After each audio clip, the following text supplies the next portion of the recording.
The rule of Assad has come to an end in Syria. The family who ruled the Middle East nation for over half a century was toppled by rebel forces, following which, in an attempt to stabilize the situation, US President Joe Biden said that the US conducted dozens of strikes targeting Islamic State camps and operatives in Syria. Biden also warned that the rebel group, which ousted the Syrian president Bashar al Assad, had their own, quote, grim record of terrorism. In remarks at the White House, Biden said that the United States will support Syria's neighbors through this period of transition and will assess the words and actions of the rebel groups. We will engage with all Syrian groups, including within the process led by the United Nations, to establish a transition away from the Assad regime toward independent, sovereign, I want to say it again, sovereign Syria, with a new constitution, a new government that serves all Syrians. And this process will be determined by the Syrian people themselves. And the United States will do whatever we can to support them. Biden also said that the post-Syrian leader Assad should be held accountable, but called the nation's political upheaval a historic opportunity for Syrians to rebuild their country. Biden's message came a day after President-elect Donald Trump said the United States should not interfere in the rebel takeover unfolding in Damascus. On the social media platform Truth Social, Trump wrote, "This is not our fight. Let it play out. Do not get involved." The conflicting statements demonstrate how during the transition between the two administrations here in the United States, the president-elect is taking an exceptionally active role in international affairs, while Donald Trump and his allies have started establishing the framework for his administration's diplomatic endeavors. Biden, who has just over a month remaining in office, is attempting to ensure his foreign policy legacy. U.S. future policy towards Syria will also be influenced by Trump's pick for his government, as Trump had nominated Tulsi Gabbard to be the Director of National Intelligence. Sunday's events could bring greater scrutiny for former Congresswoman Gabbard's meeting with Assad in 2017. All right, for more on this, we are now being joined by Jack Roush, a research associate at United Against Nuclear Iran from London. Jack, thank you so much for joining us on WION. Well, it seems like the president-elect and current president, not surprisingly, have different approaches when it comes to Syria. Incoming President Donald Trump said we shouldn't get involved, took a more isolationist stand, while President Biden, well, he made the comments that we just heard as well. Is this sort of confusing, or is this expected? I think this is to be expected.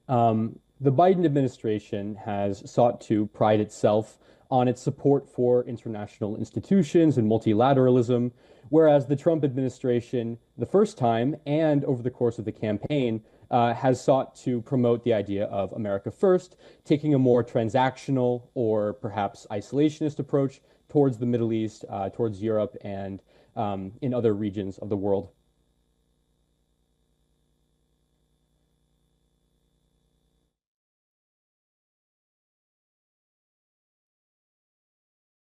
And Jack, in your opinion, will the incoming US government recognize the new administration in Syria, given the fact that the leader of the HTS is not only on the US sanctions list, but to the best of my knowledge, there is a $10 million bounty on him?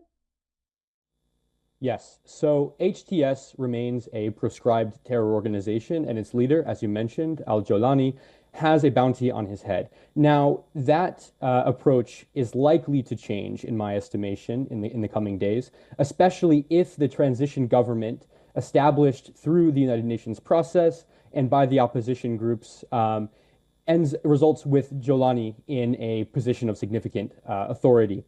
I think this is especially the case if this process is successful and Syria does not devolve into sectarian violence.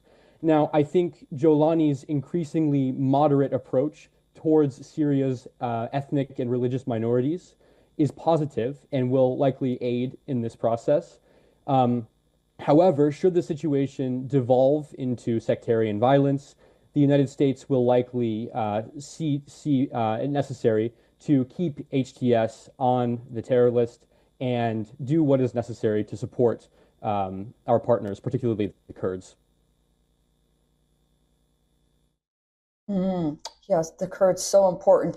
and I believe not being talked enough about. So there are numerous reports of President Biden being in secret talks with these Syrian rebel groups through Turkey. Of course, there's clearly a U.S. concern on ISIS's resurgence.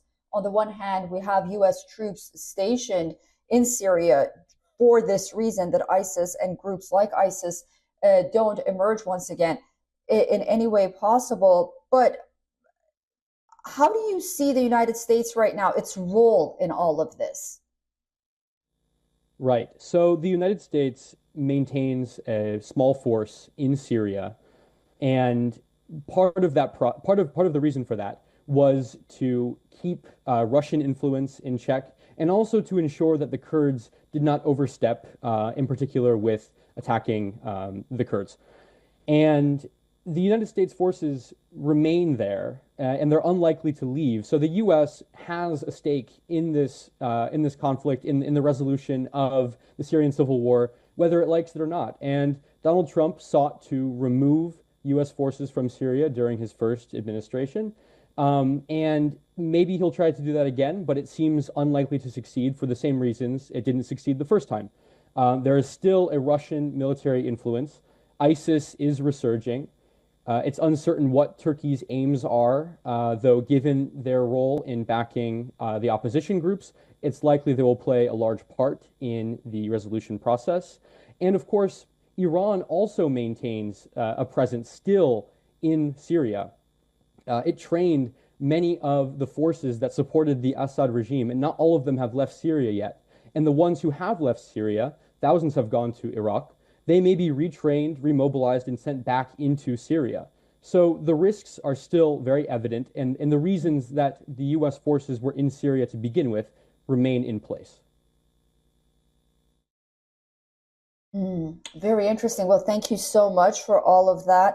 And I look forward to speaking to you again very soon, as we're watching this story, of course, very closely coming out of the Middle East. Thank you. Thank you. For all the latest news, download the WION app and subscribe to our YouTube channel.